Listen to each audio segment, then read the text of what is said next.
بسم الله الرحمن الرحيم. الرحمن علم القرآن خلق الإنسان علمه البيان الشمس والقمر بحسبان والنجم والشجر يسجدان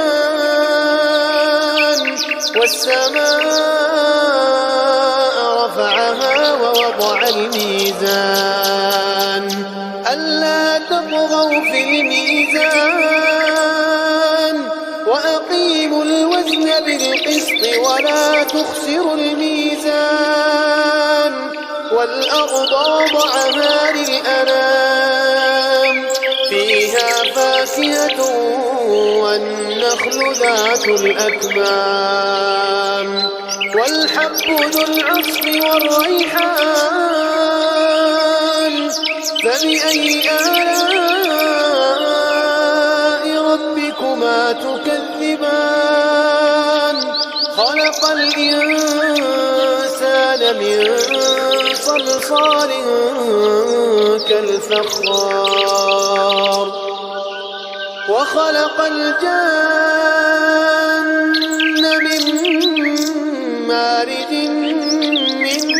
نار فبأي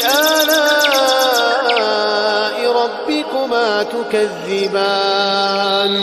رب المشرقين ورب المغربين فبأي آلاء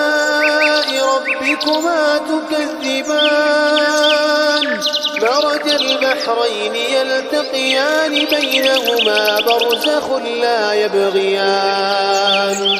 فبأي آلاء ربكما تكذبان يخرج منهما اللؤلؤ والمرجان فبأي آلاء ربكما تكذبان وله الجوار المنشآت في البحر كالأعلام فبأي آلاء ربكما تكذبان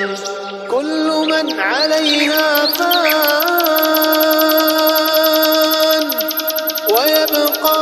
وجه ربك ذو الجلال والإكرام فبأي آلاء ربكما تكذبان يسأله من في السماوات والأرض كل يوم هو في شأن فبأي آلاء ربكما تكذبان سنفرغ لكم أيها الثقلان فبأي آلاء ربكما تكذبان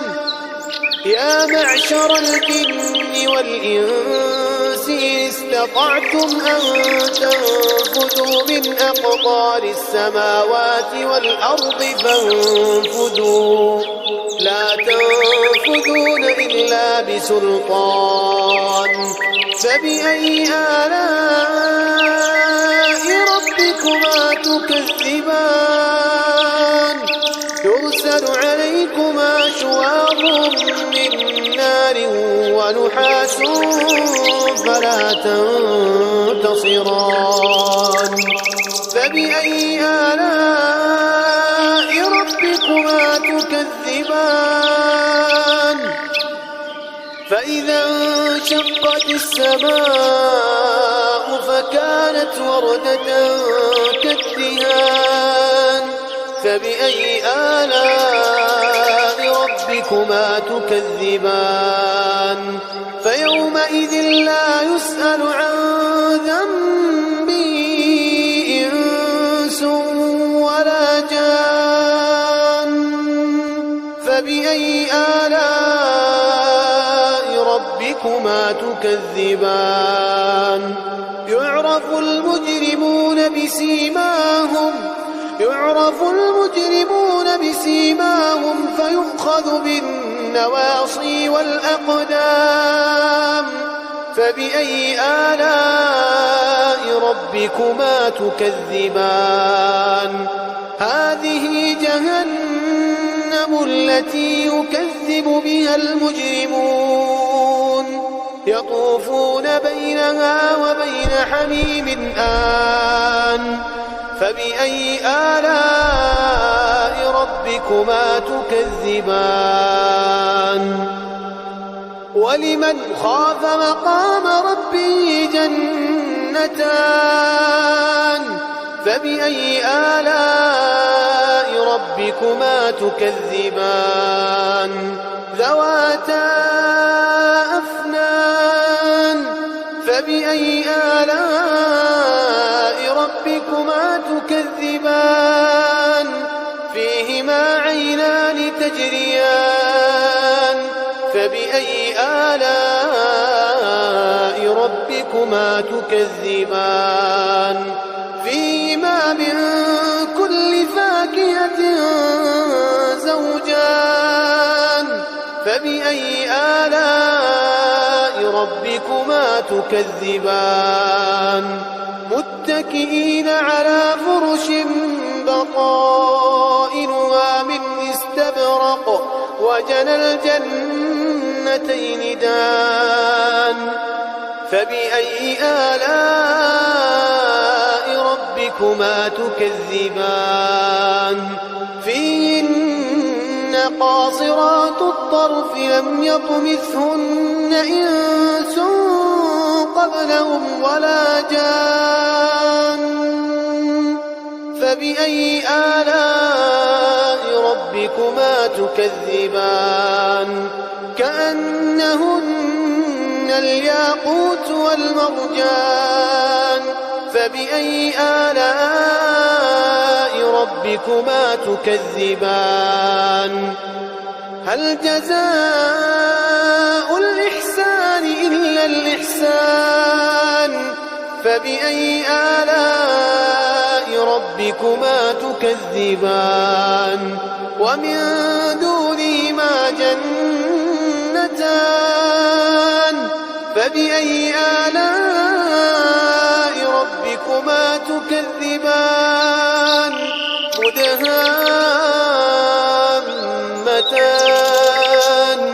فبأي آلاء ربكما تكذبان فيهما عينان نضاختان فبأي آلاء ربكما تكذبان فيهما فاكهة ونخل ورمان فبأي آلاء ربكما تكذبان فيهن خيرات حسان فبأي آلاء ربكما تكذبان حور مقصورات في الخيام فبأي آلاء ربكما تكذبان لم يطمثهن إنس قبلهم ولا جان فبأي آلاء ربكما تكذبان متكئين على رفرف خضر وعبقري حسان فبأي آلاء ربكما تكذبان تبارك اسم ربك ذي الجلال والإكرام